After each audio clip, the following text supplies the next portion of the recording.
Welcome back to the Critical News podcast. This is episode 53. We've done a year. It's incredible.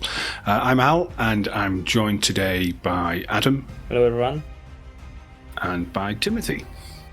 Hey, how are you? Hey, gorgeous. Excited to How be are you? here. I've missed you. Are you all right? Aw, I'm quite all right. I'm here on another episode. Awesome. Not to leave Adam out, but you know you're my favourite. Oh. So, yes, we just completed a year of Critical Moves, and Tim, you've been here all the way through. It's quite an achievement, really, isn't it? You know, I know I have, but you know, I'm as people point out, I'm old and part of the furniture. But you know, it's I think it's quite an accomplishment, and I just wanted to say thank you to both of you, and also to Nuno and Joe and Jack. And if I missed somebody, Shane. And Shane, of course, who's no longer with us. He's not dead, but he's. As far as we know. No, he's not. I spoke to him recently.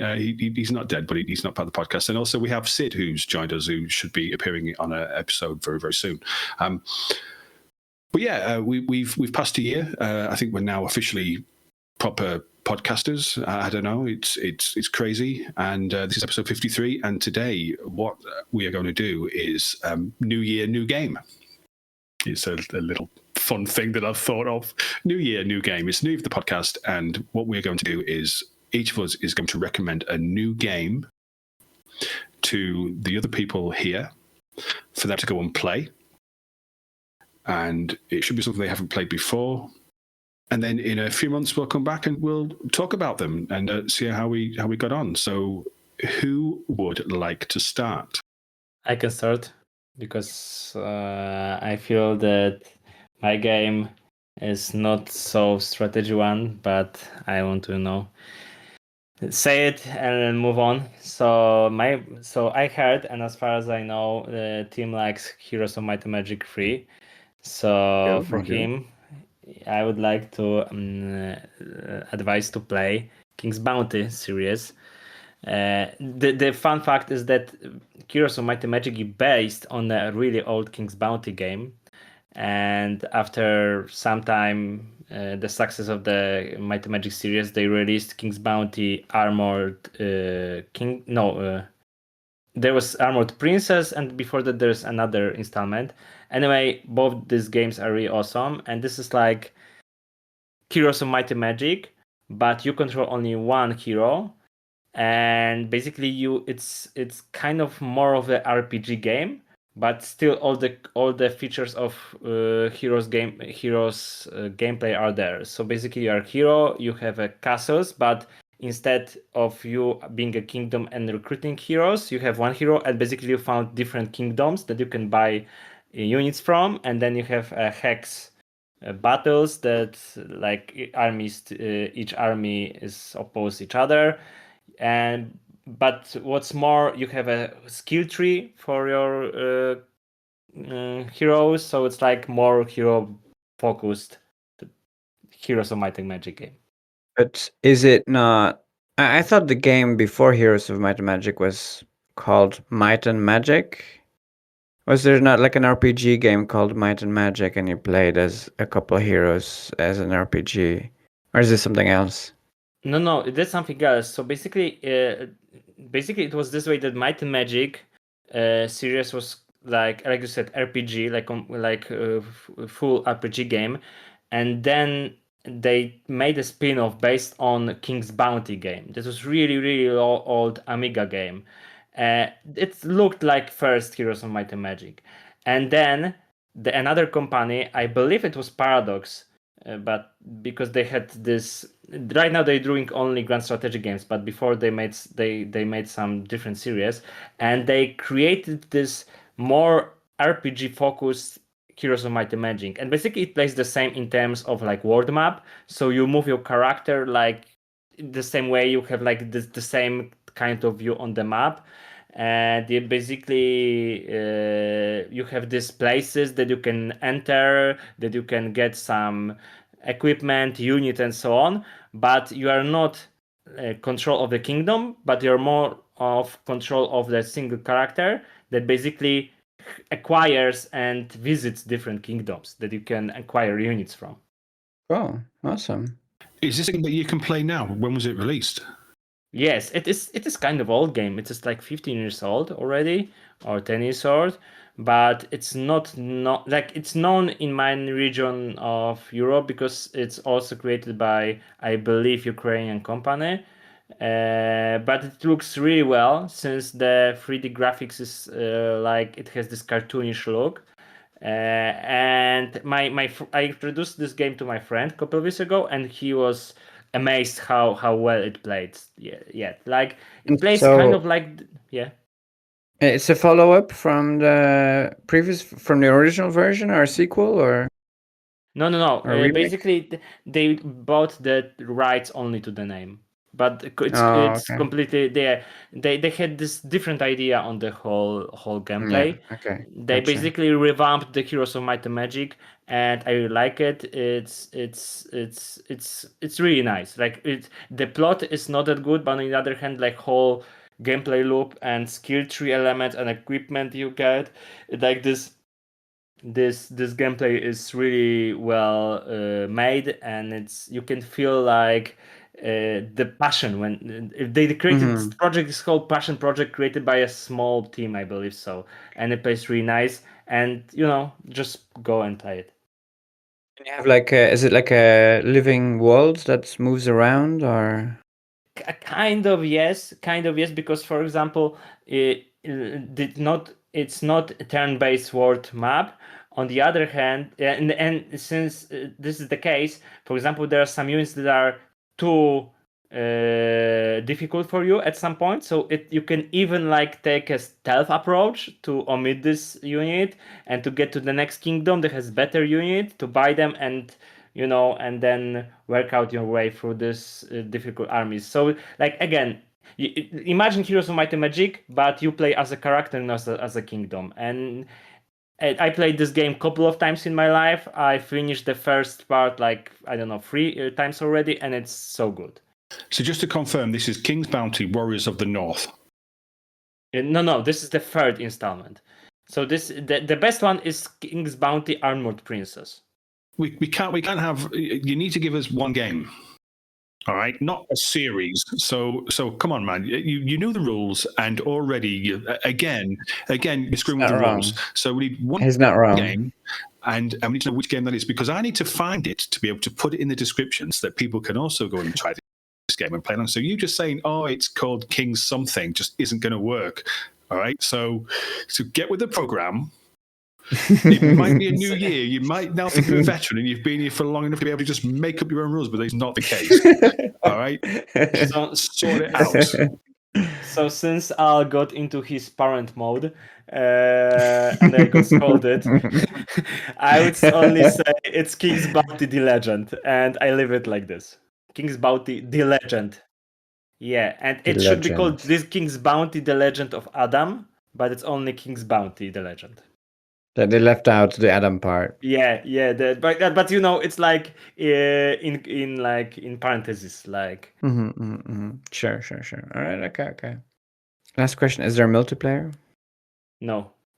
I know that you like multiplayer games. I'm joking. No. Yeah. I play lots of single player games. The game I have for you is single player too. So King's Bounty: The Legend is very positive reviews on Steam, and it's currently priced at £5.89.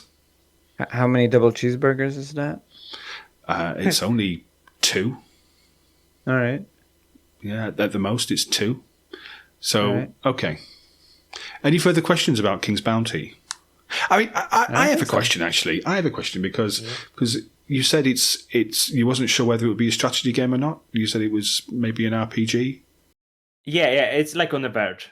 They moved this like because Heroes of Might and Magic has also RPG elements, and they basically like put much more emphasis on this part, but still all the battles are hex battles. So you move your units in a hexadecimal map, and you basically like use some some powers and whatnot. So this is the case.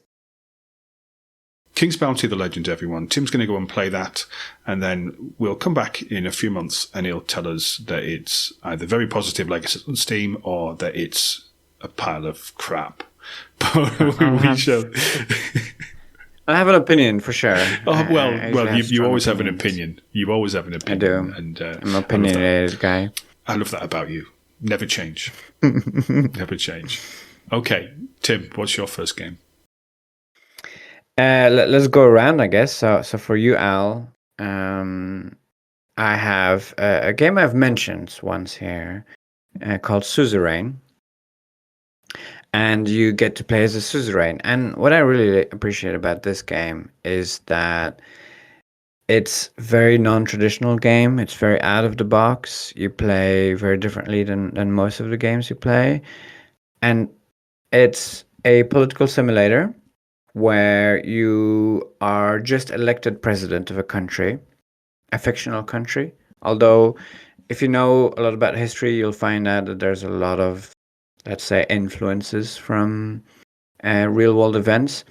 But you've just been elected president, and you get to choose a bit what direction you want to go in, or you have promised to go in, even.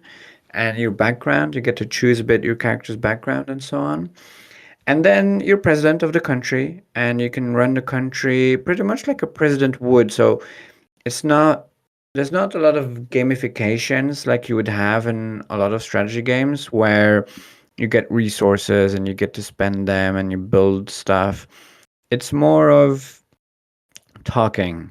You have your ministers, you have Minister of Education, of Health, and so on, and you talk with them to give you information. You get reports, and then you make decisions with that information that you've got, and you talk to people, and you ask them for advice, and you have to manipulate the political system to do what you want to do. So you have to come into agreements with opposition parties, with party leaders, negotiate, and so on. So it's like a political simulator.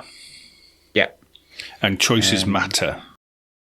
Very, very much so. A lot of choices might not seem like it matters, and then like much later into the game, you're like, oh, okay, all along, because I did this happens. Yeah. Is it a case of you get like is it like multiple choice, or like one or two options? There's tons of choices, and some are multiple options. Some are like a dichotomy. You choose A or B, but it's very complex, and it's not. You don't have two end results, or you don't have four end results. You have like 1,000 different possible end results, because there's like lots of little pieces that can fall together on one side or the other side. So is it like Crusader Kings events the game? And that's interesting. In some ways, yes.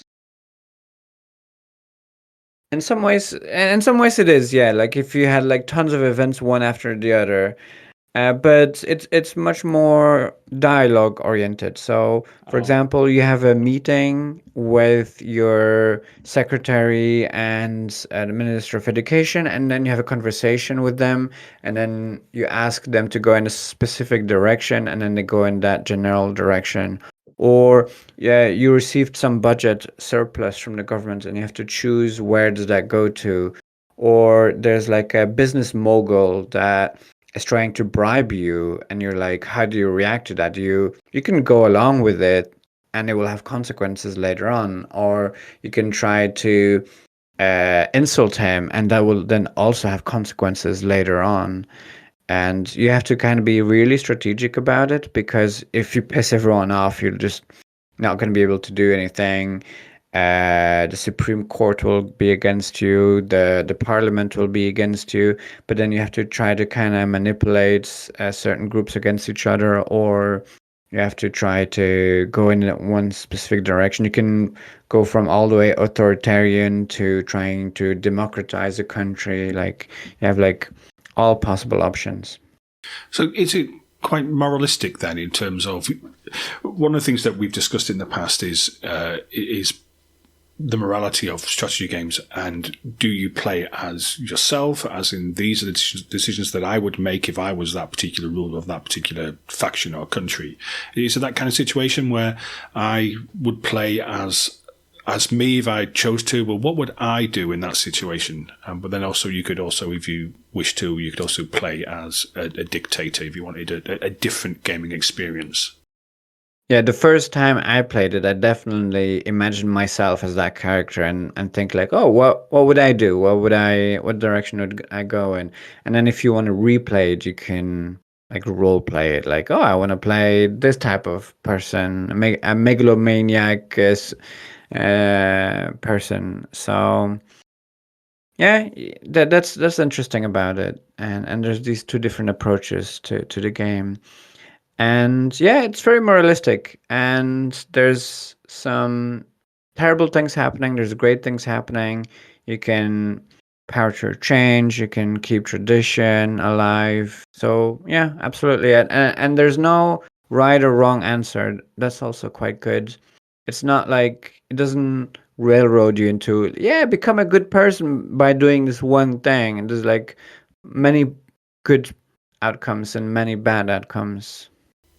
Yeah, and I think that's probably always going to be the danger in this kind of game, is that it's a case of they give you a choice, but it's really a case of you know which one that you need to pick in order to proceed or in order to be successful. So sometimes choice can be a little bit fake, I guess would be the way to describe it, where it's a case of they give you, do you want to choose black or white? And it's like, well, I know you're saying I can choose both of them, but really, you know I'm going to choose black because the obvious ramifications of choosing white are there, and therefore I'm not going to do it. So it's a bit more nuance. It's a lot more nuanced. And okay, to give you a little bit of a setting, one of the first choices that you get to make is the setting is a fictional country in a fictional Cold War. And there's a lot of links to real history, but it's its own universe. But basically, there's a Cold War. You play in the 1950s, and you play a neutral country, and you get to choose if you're trying to go from a planned economy to a capitalistic one, or you stay in the planned economy. And in both of those options, there's no good answer and bad answer. You can do a planned economy or capitalize the economy, and both have their merits and downsides. As per the real world. Exactly. To a degree. And what about external states? Do you have relationships with the... Massively. Diplomacy is a big part of the game, and since it is a Cold War setting, you have like two superpowers, but then you also have other neutral powers, and some countries are leaning one way or leaning the other way, and you have to engage in diplomacy with them in order to influence them. Yeah, you have countries that are smaller than you, countries that are bigger than you, and like you have unique relations with all of these. You can try to secure investments from other countries. You can try to invest in other countries. You can try to play the superpowers against each other to try to get the most out of them, and so on. So it's really complex. And the first time you play through, it feels like, okay, I'm kind of doing random things. And if you were to play a second time, you see so many links that you missed, and like, oh my god, if I had done that, it would have completely changed this. I'm really pleased that you've recommended this one, Tim, because I know you've mentioned it in the past. I can't remember which episode it was, but I remember listening to that and thinking that sounds like something that I'd really enjoy, and I just haven't got around to picking it up. So it sounds like the kind of game where you just lose a lot of time, because minute you've just started, the next minute it's 3:00 in the morning, and you're wondering where the hell's my night gone, because you just get so engrossed in it. And that sounds like something which is right up my street. So I appreciate that. And it is currently on sale as well. What was the price of the last game? 2 double cheeseburgers, wasn't it? Yeah. This is £5.59. So more or less the same. So there you go. Although you suggested to Al, since he is a suzerain of this podcast, I'm also sold on this one. is another word for suzerain benevolent dictator. Is that? Yes. Yeah. It is whatever you want it to be, Then Al. that's fine. Then that's fine. You know, this is a collective with me in charge. You know, it's, Of course, my lord. Thank you, my lord. okay. Did you want to ask something else, Adam? Because I think you were going to ask something. No. I just wanted to make a little joke about you being a master here. I love you too, Al. I love you too. Okay, so it's my turn now, and Yes. I'm going to choose for Adam a recent release, a game called Dying Breed. Have you heard of it? No, and it sounds like a niche horror game. Dying Breed is an indie RTS in the same sort of idea as the original Command and Conquer. And when I say sort of the same, it looks like the original Command and Conquer. So the graphics are the same, the buildings are the same, the maps are the same. In fact, the maps could look like they were lifted from Command and Conquer from 1995, but it's a brand new game. It runs on modern hardware, and it is a really, really fun RTS. And I did think about recommending this one to Tim, but I've got something else for him which I think he'd enjoy. But I think that you'd really like this one, Adam, because you love RTS games, don't you? You know, you had such a fun time with Beyond All Reason. I love them, but for me, one of the huge part of gameplay is having a single player campaign. And is it there like, or is it like skirmishes like in Beyond All Reason, or how does it look like? There's 2 single player campaigns. One for each of the factions, and it's a post-apocalyptic setting. So you know, it's like a Cold War style. So again, there's lots of links to Command and Conquer, but there's also mutants and cyborgs and all sorts of weird shit going on as well. So it's not just a direct lift from of Command and Conquer, but one thing which I thought was just fantastic, and you'll love it, is the full motion video cutscenes. Okay, I'm sold. Don't say no more. Like I need to play it at this point. But is it like this low budget kind of motion movies like in old Command and Conquer games that you could feel they had like 2 cheeseburgers for the all captures, or like? Yes. No, it's high quality. It's HD. All right. It's a game that was made or released in 2025. It's in early access now, so it is a modern game, but it pays complete respect and homage to those games from 1995 and 1996. Right. So I've played it. It's really difficult as well. It's not like an easy game to play. It's an easy game to play, but it's not an easy game to beat. The campaign was super difficult. I spoke to the developer and I said, "This is really tough." And he said, "Yeah, we'll make some changes. I think there's a patch that's come out recently." But it was just like playing Command and Conquer. You had the 2 factions and they're fighting, and it's over some abstract reason. But then there was worms coming out of the ground, and there were zombies and all sorts of that. And there's commander units. There's underground units, like on Red Alert, where you run around inside Soviet installations as the Allies with spies and things like that. There's the same sort of missions, so you get those. The full breadth of gameplay that you got with Command and Conquer, you get with this as well. So as far as I can hear, it's more like a Red Alert, because Red Alert is more crazy part of the series, yes? And as far as I can hear, it's like not so down to ground, but more like let's go crazy with this subject. It's like a cross between the two. It has the campiness of Red Alert, but it also has a real world unique grounding that you get from the original Command and Conquer. And how much cheeseburgers is it? Do I have to do everything around here?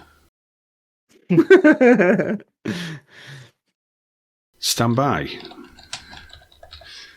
Or maybe should I ask how much fish and chips is it? No, because we don't want to talk about inflation and the price of fish and chips. It's a very touchy subject.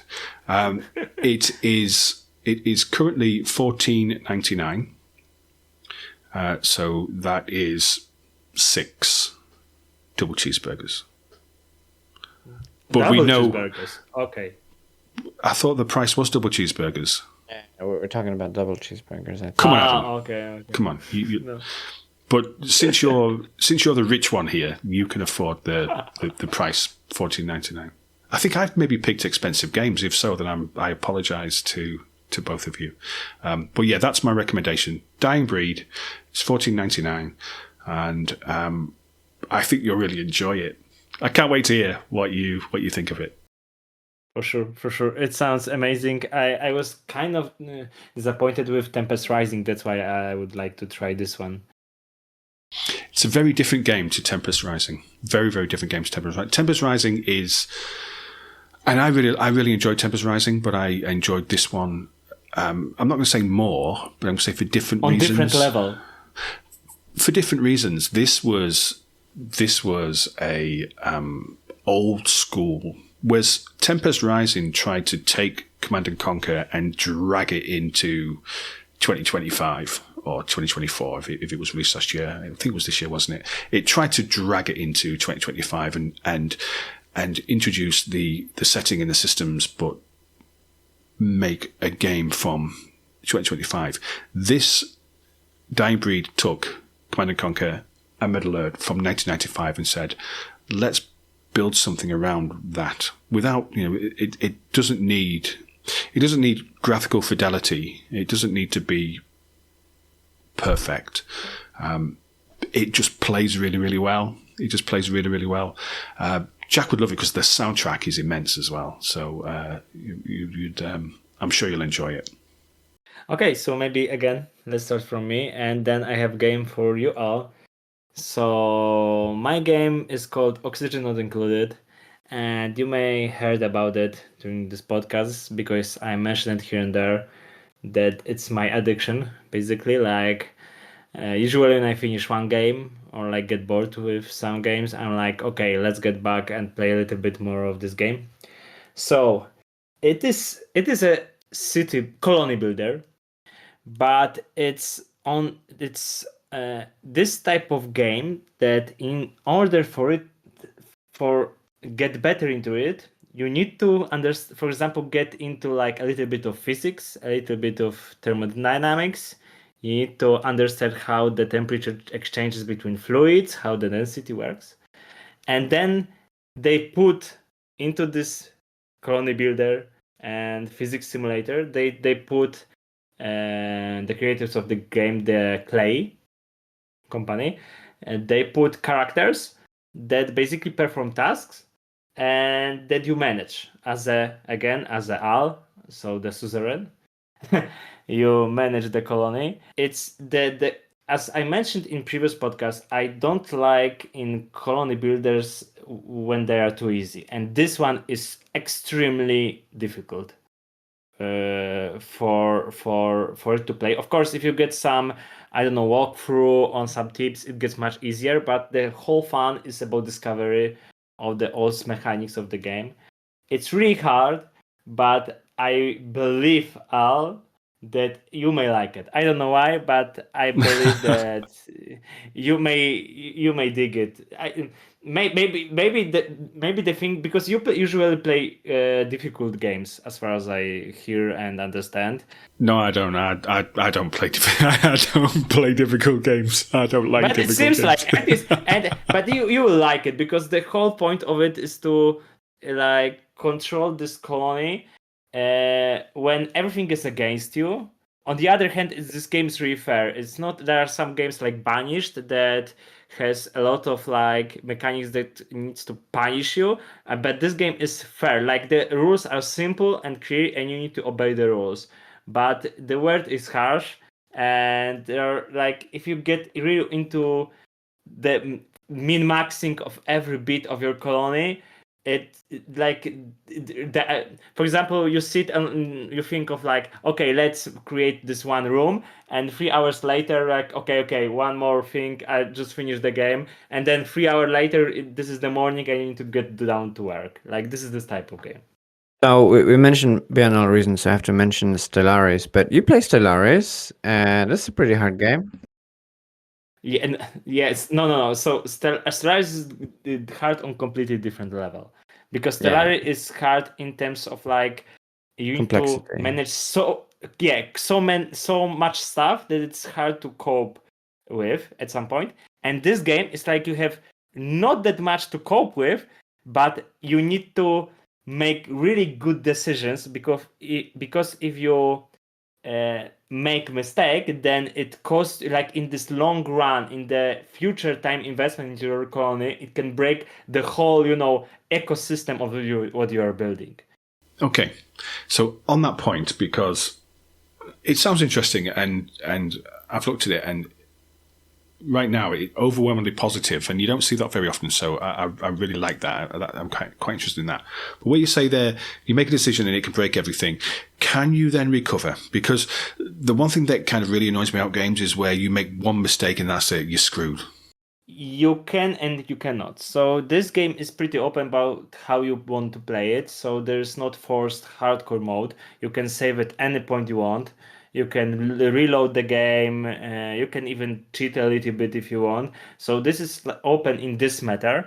But in terms of management, you can sometimes you basically reload some old save in order to fix the issue, because it would cost you so much time in order to fix it. Like I even left like a couple of colonies behind because I felt I made so core mistake in the beginning that it's no longer viable for me to fix it. But again, they're not forcing you for hardcore. Yeah, but you can fix it. And this is kind of the point, because when I play games, I tend to be quite role play heavy, and I don't like to say, oh well, that didn't work, and therefore I'm just going to reload it, because if that didn't work, let me try and understand why, and let me try and fix that particular problem.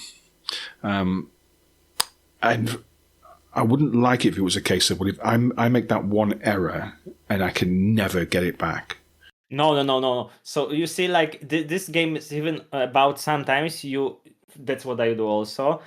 Even when I make errors, I try to fix them, because this is the whole gameplay loop. You create you think perfect environment. It occurs, it has some errors.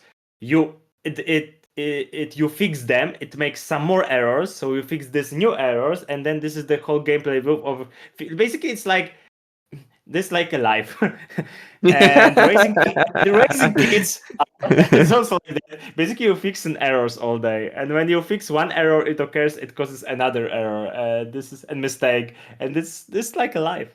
So this is Oxygen Not Included. It is overwhelmingly positive reviews, which is always a good sign. And it is $18.99. So it's the most expensive one so far. That's so cheap in your country? Yeah, but Poland is the most expensive country for video games. Yeah. Oh my god, it's so much expensive in here. It's like $30. That's why I moved away. Ah man. No, maybe not 30, like 25, 26-ish dollar. But again, this is really good game. That's probably the same. I don't think that's much different in terms of when factoring exchange rates. Okay. So yeah, $18.99, Oxygen Not Included. I am adding it to my cart. Oh, sorry, it's cheaper. I looked at the DLC pack, and one more tip: and don't buy any DLCs. Don't buy any expansions for now. Like the base game, it's done in such a way. It's not like in Paradox way that you need to have expansions in order for it to have a whole experience. And it's done in such a way that it simply gives you more biomes to play in. but like basic 10s are more than enough. I still haven't bought expansions, and I still haven't discovered everything. Okay, well, I'm not made of money, so I wouldn't be buying any expansions anyway. Okay.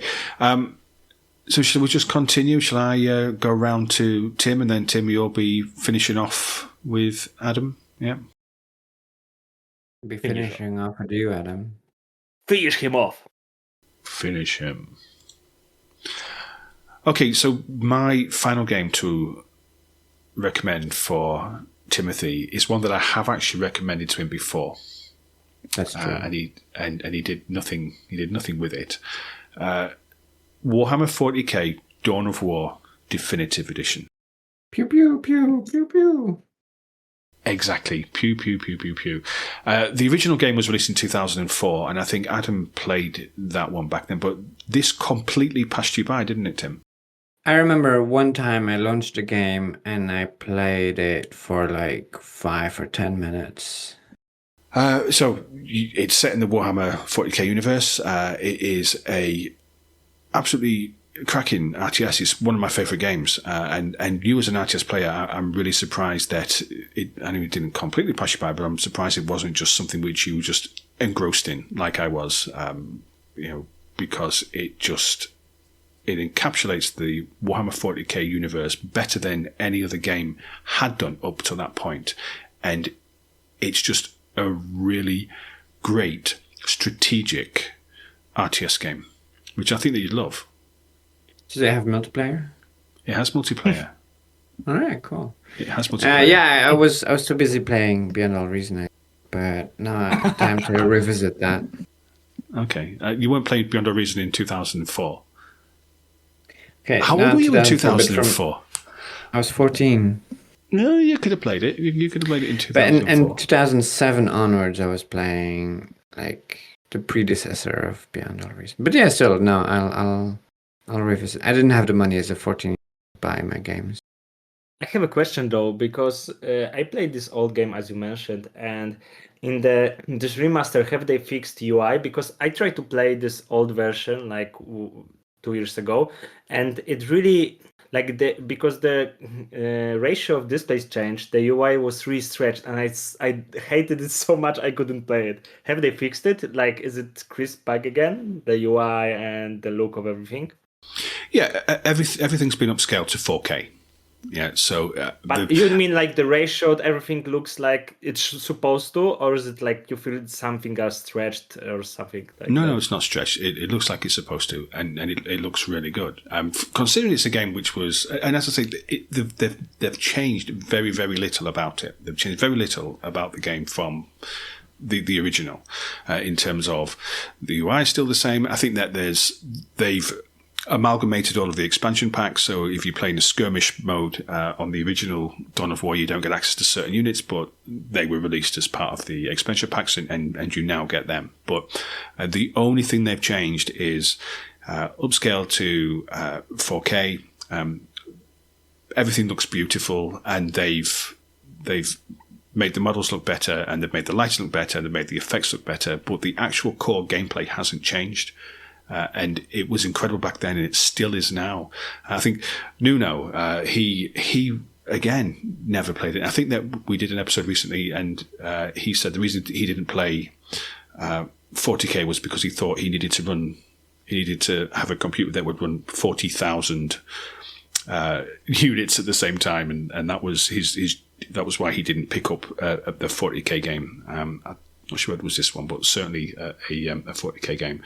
And he played it, and he said it's still a fantastic game, and I kind of trust his opinion, and of course his opinion just backed up mine anyway. So there was some confirmation bias, but he really liked it, having never played it before, and I think that Tim, you should have the same experience as what Nuno did. I can imagine that, and I probably totally am going to enjoy it. And I feel like there's a couple games out there. I have a few else in mind, or there's games that passed me by, and I never got around to, and it's kind of cool to know that I have them somewhere in my back pocket that I can go and play them and have this completely novel experience. And I'm actually going to enjoy doing that with this. In some respects, I'm actually quite jealous. It's I know what you mean. Is there any like there's like a TV show that you watch, you thought that was awesome, and I really want to watch it again, but I would love to have. I think Selective Amnesia would be a absolutely fantastic low tier superpower to have, so you can just forget something, and in order to experience it again. And I would love to be able to. Don't get me wrong, when I played the Definitive Edition, and it was. And I remembered certain things, and there's like one mission where you can cheese it a bit, and I remembered all those kind of things because I played it so much on the old DVD ROM that I had. So it was just as much fun playing the Definitive Edition in 2025 as it was playing the original version in 2004. Yeah. So, as much as technology has moved on and gaming has moved on, and I hate the phrase holds up, but it still holds up now in 2025. And of course, it is a perfect initial experience before they release Dawn of War 4, which hopefully will be next year. Pew, pew, pew, pew. Pew, pew, pew, pew, pew. Over to you for the final recommendation. Final recommendation for Adam. It's a game that I enjoyed thoroughly, and interestingly, unique for an RTS for me is I enjoyed it especially because of the aesthetic and the ambience and the immersion. So this game is High Fleet. You play as a commander of a fleet that is tasked with a mission. It's again a fictional universe, a very diesel punk universe, where this fleet I'm mentioning is a fleet of enormously large diesel guzzling flying fortresses. So it's like huge metal boxes that are flying through the skies, like consuming enormous amounts of diesel. How the game is presented is very well made. The music is amazing, and Jack perhaps, and you really get immersed in this vibe that you feel part of. There's some twists. There's a story. It's a single player campaign. You complete it in about 30 to 40 hours. And basically, you're flying through this foreign country with this huge fleet. You can custom build your own ships, which is amazing to great detail. And there's a lot of elements to take part in when you're constructing your own ships, such as, if you make them really heavy, they consume even more fuel, and you need reactors to uplift it, which weighs even more, which means you need to pump even more fuel through it, and so on. You have all sorts of different weapons that you can use. You have your fuel that you need to store on your ships to make sure that they can fly. They can catch fire and then explode, and then your ship is like all up in flames. So there's like a lot of considerations when you're building your ship as well. And you fly through this country, and there's some friendly forces, some hostile forces, and some mini games involved as well. But basically, you're up against huge odds, and with your tiny fleet, you have to overpower a greater enemy. And there's a lot of extra elements as well. For example, you have radars, you can sortie out some fighter jets, you can release bombs and so on. And the UI is incredibly immersive, where you have like those cockpit buttons that you flip to try to perform actions. The radar is an actual radar. You can try to measure on the map how far enemies are and what range you have and so on. So it's very immersive. It adds a bit of difficulty, the immersiveness, because you don't do things as easily as, oh, you push one button and it's done. You have to, figure things out a little bit more. So it is a bit of a difficult game, but it's hella fun. It sounds like FTL to the second power. Have you played FTL games? Yeah. There's some link to FTL, absolutely. And you also have to like journey through different challenges, and you can go different pathways and so on. So Yeah. you see, like, I love FTL. So this is the first thing. Second thing is that I heard about this game some time ago and I forgot about it, and I thought it's cool. And the third thing is that you advised me to play it. So man, like, I'm already sold.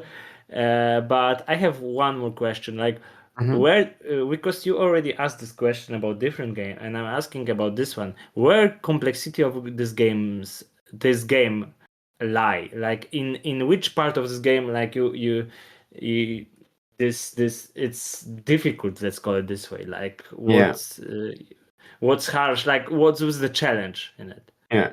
So there is an arcade part of the game where you fly one of your ships and you shoot at enemy ships that are flying around. And so that's like an arcade game where you have to kind of move around your ship well and avoid enemy fire and well at the enemy and so on. So that's one of the difficulties.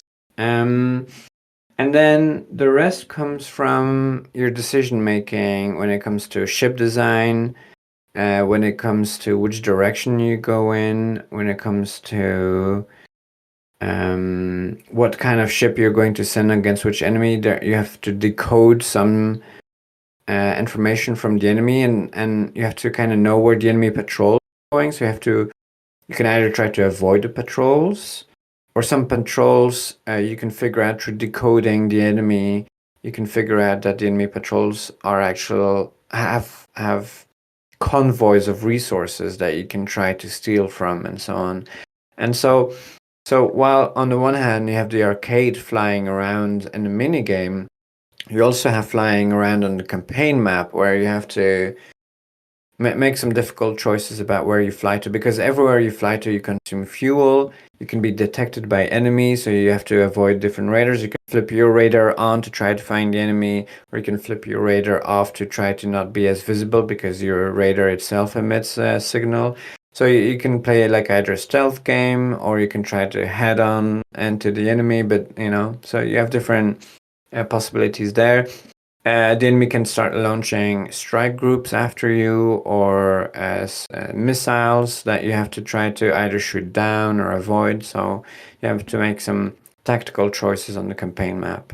You told about campaign, so it's not like FTL. It's not like in roguelike loop that basically you start each, like, you have runs.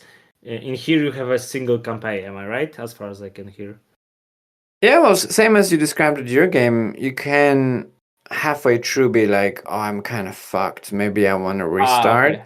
You could do that, but generally speaking, you have like one campaign, and Okay. the problem is sometimes you can get chased by some enemies. Yeah, you have limited saves as well. You can't save anytime everywhere. You have like save points, and then you arrive at the save point and you're like, okay, from here on out, I'm gonna try to go in this direction, and then maybe that fails, and you could try a different direction, and like, actually, I think I kind of screwed myself over. I'm gonna go back a bit further to try to get myself in a better position, because the campaign is like one very long track, and you want to try to get to the end of the track, and there's different directions you can take, and then there's cost, there's money. You want to build up your fleet. Sometimes you lose a large portion of your fleet. So sometimes you get hunted by a strike group that you need to avoid. Yeah. Do you control more than one ship? So you control a fleet in the campaign map, and you can like leave some ships behind. You can buy some ships and so on. And then in the arcade game, you control one ship at a time. And is it procedural in terms of or is it like a set map? I believe it's procedural. Yeah, it is. Right. Okay. I'm just thinking that enhances replayability, doesn't it? If it's a case of things the next time you play through, things were a bit different in terms of the maps, in terms of the resources. I think that one of the biggest selling points of the game, I believe, is the immersion and the sound and the story. The story is, you have a few moments in the game that are like really chilling. You're like, you come to a part of the story and you're like, oh wow, shit, and then this is a really good feeling, Yeah, okay, man. I need to play it because the plot in this kind of games is also lackluster usually, and this time it seems the other way around. Yeah, absolutely, and that's why I was so surprised when I played this game about how much I enjoyed that part. Yeah. Oh, and make sure there's an option in the options. There's an option in the options. Oh my goodness. Well, thank God it's To there and enable- nowhere else. yeah, to enable or disable the glitch effects. And I think the glitch effect is cool. Of course, pick the one that you prefer, but I don't know if it's on by default or not. But check the options to enable the glitch effect, and it gives you in the arcade game. You get very immersed in the and with the graphics. It's very cool graphics as well. I looked at the screenshots and it occurred to me that when I was like 20 years ago, they usually, when they created a UI for a game, they usually make this as this game again, this Yeah. stylized look of it, because usually these days the UI is like really like squares and stuff. Gamified, yeah. Yes, and like I remember back in the days, the UI, or Dawn of War, this is a good example. Mhm. Like the whole UI is also in the look of this, Warhammer universe, and here I can see this diesel punk. It looks really cool. It does add some difficulty because the buttons are not so gamified, and gamification makes it easier to identify exactly what the buttons do. And here it's a little bit harder, but I think it gives amazing immersion. Yeah, I like it. I for sure paid. And how much is it? So every month or 2 months it goes on half off for sale. So I would definitely wait for that. But it's like 23 euros, and then half that when it's on sale. Oh, so that's a lot of cheeseburgers. It is a lot of cheeseburgers. It's high fleet, very positive. That's always a good sign, isn't it? And it currently says here £23.79. So you're getting into the 10 cheeseburgers there. Yeah, but like I said, every month or every 2 months it goes half off. So don't buy it for the full price. So that's our 6 games then, which we're all going to go and play 2, and then we'll come back in a few months once High Fleet has been on sale, because I think we've given Adam 2 expensive games, and we'll come back in a couple of months and we'll have another chat about what we thought of them, how we got on. But before we go, there is one more game that I want to recommend to Adam, and it's called The Last Recon. Have you heard of it? You have not heard of it? No. I thought that you would say Tentacle Girl, the game, but but okay. It's called The Last Recon, and it is a Frostpunk live action role play taking place in Poland on the 12th of February next year. Wow. Are you up for that? A little bit of live action, a little bit of LARPing. Did it sound like something? Have you not heard of LARPing? Yeah, I heard about LARPing, but I haven't heard about the game. I saw this, and I covered it on the Critical News episode last Monday. So if you're watching this on YouTube, there's a link in the corner. You can go and watch that.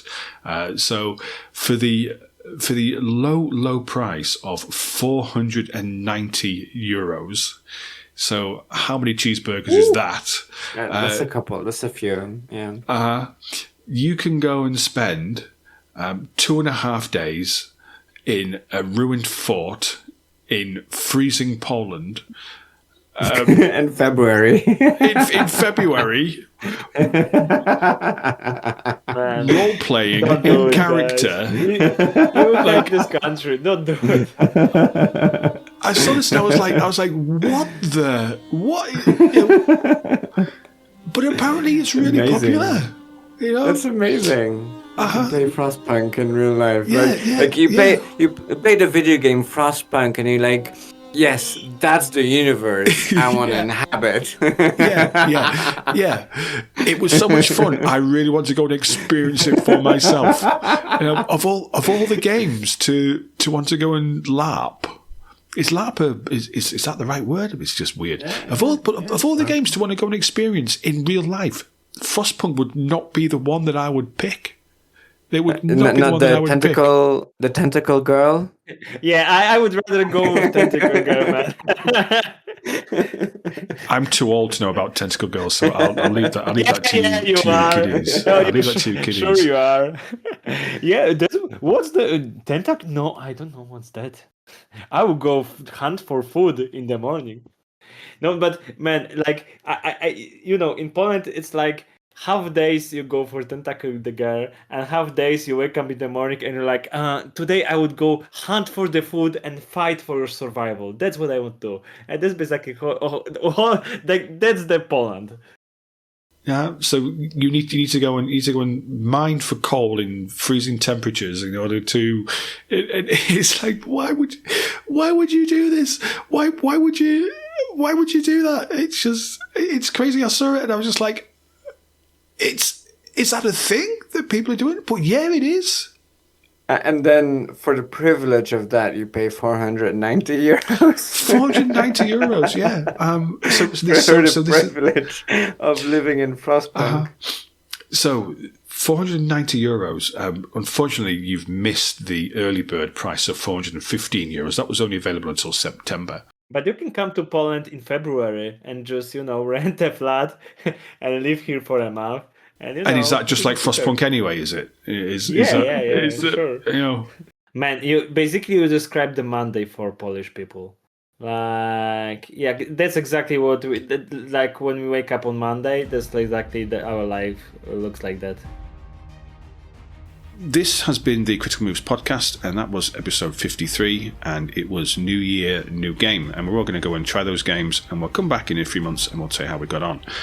If you have enjoyed this episode, then please go to criticalmovespodcast.com, it's our website, and you will find all the ways to get in touch with us there. Come and join the Discord. Come and tell us that you're taking part in the Frostpunk LARP event in Poland, because I think that we need to prove to Adam that it's real, and I think it would just be fascinating to, in fact, if you go into that event, come and speak to us, let's interview you, because I think it'll just be brilliant. So yeah, criticalmovespodcast.com, check it out. If you're watching on YouTube, do me a favor, please subscribe to the channel, it really helps us out, and like the video and leave us a comment. That's always appreciated. And I guess we'll see you next week. Cheers, I'm really excited about my games. Me too. Yeah. Me too. Me too. Right, signing Cheers. off. See you next time.